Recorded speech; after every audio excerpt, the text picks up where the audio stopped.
اب आगे कुछ और सहाबा कराम के बारे में कहा जाता है जी, बैत रिजवान वाले सहाबा थे।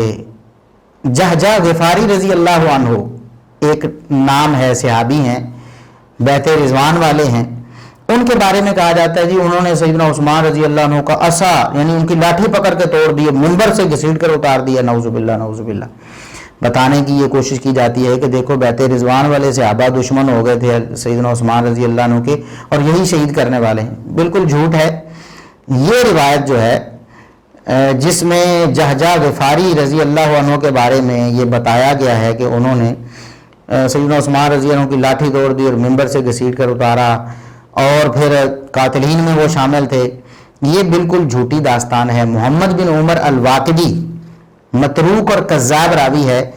तारीख़ तबरी है जिल्द 4 सफ़ा 366।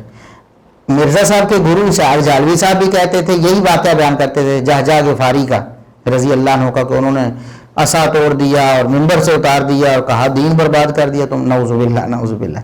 ये झूठी रवायतें। तुम्हें मुबारक हो मिर्ज़ा साहब, आपको मुबारक हो और आपके इसहाक़ जालवी आपके गुरु साहब को मुबारक हो और उनके अंधे पैरोकारों को मुबारक हो।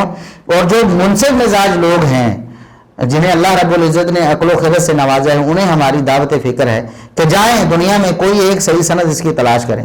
वरना ये हमने हवाला दिया है तारीख़ तबरी का, मोहम्मद बिन उमर अल-वाकिदी कज़्ज़ाब और मतरूक रावी है। तो इसकी कज़्ज़ाब की बात पर आपके इसहाक़ जालवी साहब अपनी तकरीरें चमकाते रहे। वैसे तो कहते थे बात वो करो जिसकी सनद मजबूत हो। वैसे ये कहते थे कि हम दोगली पुलिसी नहीं अपनाते, ज़ईफ़ रवायतें हम नहीं पेश करते। कि क्या देख रहा था, एक तरफ मेयार बनाता है कि सही रिवायत से काम लेना, फिर सारी झूठी रिवायत अपने हक में जितनी झूठी जाती हैं वही तबड़ी वही इब्ने असीर फिर मौत पर हो जाते हैं।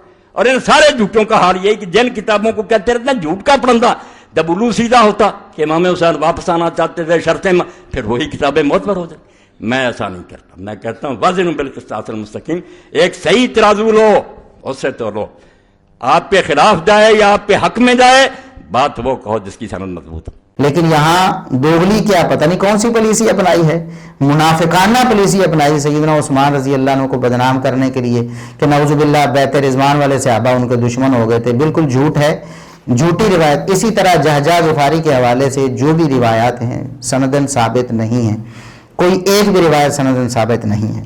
इसी तरह एक दूसरी रिवायत है तारीख़ तबरी में जिसमें यही वाक़या तकरीबन बयान हुआ है कि सैयदना उस्मान रजी अल्लाह अन्हु ने लोगों को खुतबा दिया तो जहजा गिफारी खड़े हुए और चीख कर पुकारा, उस्मान हम ये सवारी लाए हैं, इस पर एक चोगा और तोक है, मिंबर से नीचे उतरो, हम तुम्हें वो चोगा पहनाएंगे, तुम्हारी गर्दन में तोक डालेंगे और इस सवारी पर सवार करके जबले दुखान पर फेंक देंगे। नऊजुबिल्लाह नऊजुबिल्लाह अस्तगफिरुल्लाह। बिल्कुल झूठ है। ये भी मोहम्मद बिन उमर अल-वाकिदी कज़्ज़ाब की घड़ी हुई कारस्तानी है। इसी तरह इसमें एक और इल्लत भी है, लेकिन ये मोहम्मद बिन उमर अल-वाकिदी का झूठा होना ही काफ़ी है, इससे आगे हम बात करने की ज़रूरत ही महसूस नहीं करते। ये भी झूठी रिवायत है। अच्छा, मज़े की बात यह है कि इस झूठी रिवायत में भी ये है, पिछली जो हमने बयान की, कि जहजा गिफारी ने जब वो लाठी तोड़ी ना सैयदना उस्मान रजी अल्लाह अन्हु की, तो सैयदना उस्मान रजी अल्लाह अन्हु ने उसको बद्दुआ दी, तो फिर उसके घुटने पे बीमारी लग गई और उस बीमारी की वजह से वो मर गया। नऊजुबिल्लाह। एक तो जहजा गिफारी रजी अल्लाह अन्हु जो बैत रिजवान वाले सहाबा में से हैं, उनकी गुस्ताखी और तौहीन है कि नऊजुबिल्लाह उन्होंने सैयदना उस्मान रजी अल्लाह की तौहीन की और रसूलुल्लाह सल्लल्लाहु अलैहि वसल्लम की लाठी तोड़ दी। इस रिवायत में है कि ये लाठी रसूलुल्लाह सल्लल्लाहु अलैहि वसल्लम से अबू बकर के पास और उमर के पास फिर उस्मान के पास आई और वही लाठी तौहीन करते हुए उन्होंने तोड़ दी। नऊजुबिल्लाह। ये सैयदना जहजा गिफारी रजी अल्लाह अन्हु पर भी झूठ है, वो भी क़यामत के दिन इनके गिरेबान को पकड़ेंगे ना। और सैयदना उस्मान रजी अल्लाह अन्हु पर भी झूठ है कि सहाबा उनके दुश्मन हो गए थे। इसके अलावा और भी रिवायतें हैं, हम तफसील में नहीं जाते।